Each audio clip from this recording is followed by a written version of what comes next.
Sir खरं तर आज तारीख जी आहे ती दिलेली होती. अनगर नगरपंचायतीच्या नगराध्यक्ष पदासाठी आपण हरकत घेतलेली होती आणि अपील केलेलं होतं. काय नक्की आज कोर्टामध्ये कामकाज झालं काय?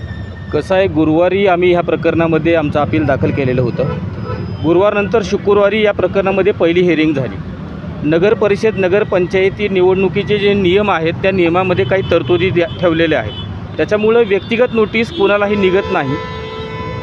त्या शुक्रवारच्या तारखेला आम्ही कोर्टाला सांगितलं की आम्ही आमचा कंप्लायन्स केला आहे, आम्ही आर-ओला त्या ठिकाणी नोटीस दिलेली आहे की आम्ही असं अपील दाखल केलेलं आहे. मग आर-ओनं त्यांच्या नोटीस बोर्डवरती त्या ठिकाणी एक नोटीस लावणं अपेक्षित आहे. ती त्यांनी बहुतेक रविवारी वगैरे लावली असावी.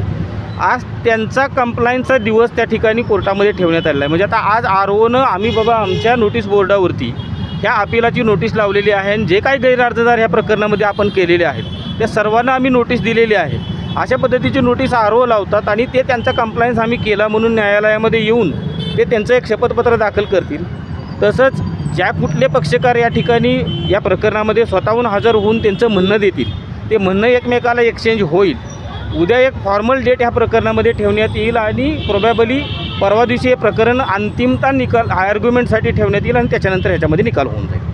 खरं तर सर यामध्ये आपण काही आक्षेप घेतलेले होते सुरुवातीच्या टप्प्यामध्ये. हो, त्यावरती अद्यापही त्या बॅकग्राऊंडवरती आपण ठाम आहात का आणि काय एकंदरीत अपेक्षित आहे? हो, निश्चितपणानं आम्ही न्यायालयापुढं आमचा अपील अर्ज दाखल केलेला आहे. आम्हाला न्यायालयाकडून पूर्णतः न्याय मिळेल अशी अपेक्षा आहे, आशा आहे.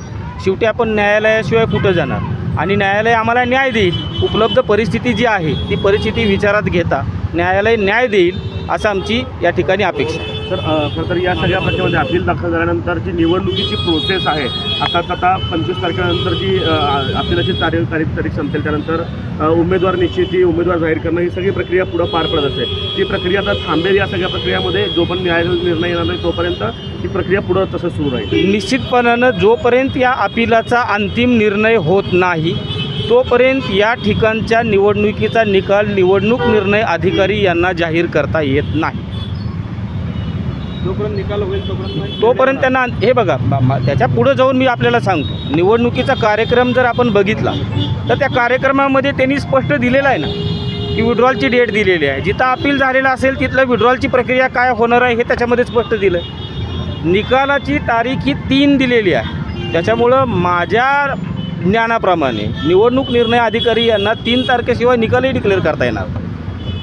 मध्ये आधी बिनविरोध त्यांना प्रमाणपत्रही द्या. आता त्यांना जर वाटलं असेल किंवा बिनविरोध झालं तर त्यांनी त्या ठिकाणी प्रमाणपत्र द्यायला हवं होतं ना. तसं करता येत नाही, कायद्यात तशी तरतूद नाही. मुळात अपिलाची तरतूद आहे.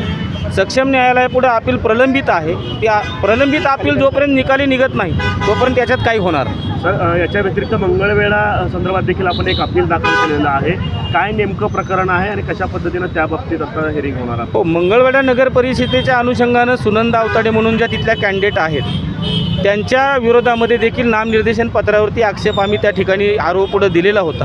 त्यांचा मुलगा त्या नगरपालिकेला कॉन्ट्रॅक्टर आहे आणि त्याच्यामुळं त्यांना ती निवडणूक लढवता येत नाही. आई त्या ठिकाणी निवडणूक लढवते त्यांची. त्या ठिकाणी दोन्ही बाजूचं म्हणणं ऐकून घेऊन निवडणूक निर्णय अधिकारी यांनी त्या ठिकाणी त्यांचं नामनिर्देशन पत्र स्वीकारलं.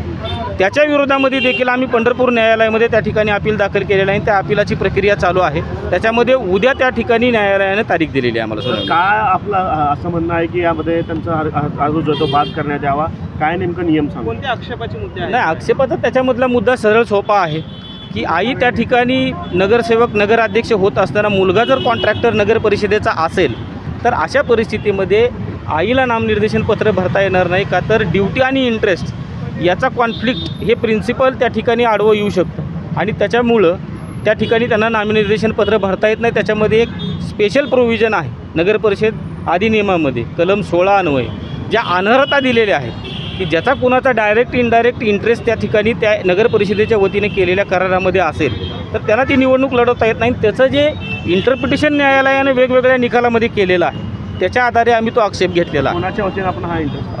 रागिनी कांबळे म्हणून त्या ठिकाणी त्यांनी एक नामनिर्देशन पत्र त्या ठिकाणी भरलेलं होतं. त्यांच्या वतीनं आम्ही त्या ठिकाणी आक्षेप घेतलेला होता आणि त्यांच्याच वतीनं आम्ही अपील पंढरपूर न्यायालयामध्ये दाखल केलेलं जातो का काय वाटतं एकंदरीत या न्यायालयात? अच्छा, आता मी गुरुवारी अपील केलं होतं. शुक्रवारी पहिली हिअरिंग झाली. मग त्यांना आता ते नोटीस वगैरे गेले मग त्यांचे पण जे काय आता अहवाल वगैरे असेल ते सादर करायला वेळ लागतच असेल कदाचित. आज ते आलेत, आतमध्ये CO साहेब आहेत, तहसीलदार साहेब आहेत. मग आता ते त्यांचं म्हणणं सादर करत असतील. आता ते पाहून आता आम्हाला उद्याची तारीख दिली. काय अपेक्षा आहे न्यायालयाकडून, कशा पद्धतीने निकाल?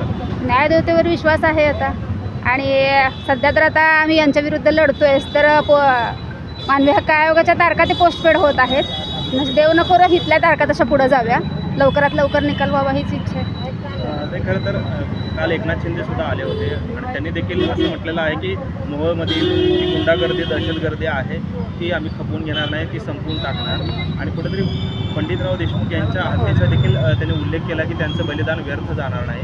कसं पाहताय या सगळ्या घटना घडामोडींकडे? खरं तर आपण त्याची वाद पेटवलेली आहे या सगळ्या. काल तिथेच की बाबा बंधनमुक्त आणि तिथल्या गुलामगिरीची साखळी तोडण्यासाठी म्हणूनचा एक कार्यक्रम तिथं आयोजित करण्यात आला. तिथं मला उपस्थिती म्हणून मला बोलवण्यात आलं होतं. मी तिथं गेले होते आणि बहिणींना निवेदन दिलं की लाडकी बहीण सुरक्षित आहे का भाई बघा. 1,500 रुपये आमच्या खात्यामध्ये देण्यापेक्षा फक्त बहिणीला सुरक्षिततेची गरज आहे. आज बहिणीला फक्त फॉर्म तुमच्या भरू दिलेला नाही आहे, तिला त्यासाठी किती संघर्ष करावा लागलेला आहे आणि तुमच्याच होम डिपार्टमेंटनं आम्हाला व्यवस्थित तिथपर्यंत पोहोचवलं, त्याचे मीही त्यांचे आभार मानले. आणि माझी म्हणून माझीच नाही, महाराष्ट्रातील खूप बहिणींना असं असंख्य कितीतरी तक्रारी असतात, त्यांना सामोरं जावं लागतं. फक्त बहिणींकडे जरा लक्ष ठेवा, मी एवढे फक्त त्यांना निवेदन दिलं आणि त्यांनी ग्वाही दिली की इथून पुढं महिलांवर कधीही अन्याय खपवून घेतला जाणार नाही. आणि मोहोळमधील दादागिरी आणि जी गुलामगिरी आहे ते नक्कीच मोडीत करण्याचा आम्ही प्रयत्न करू असं सांगितलं मला.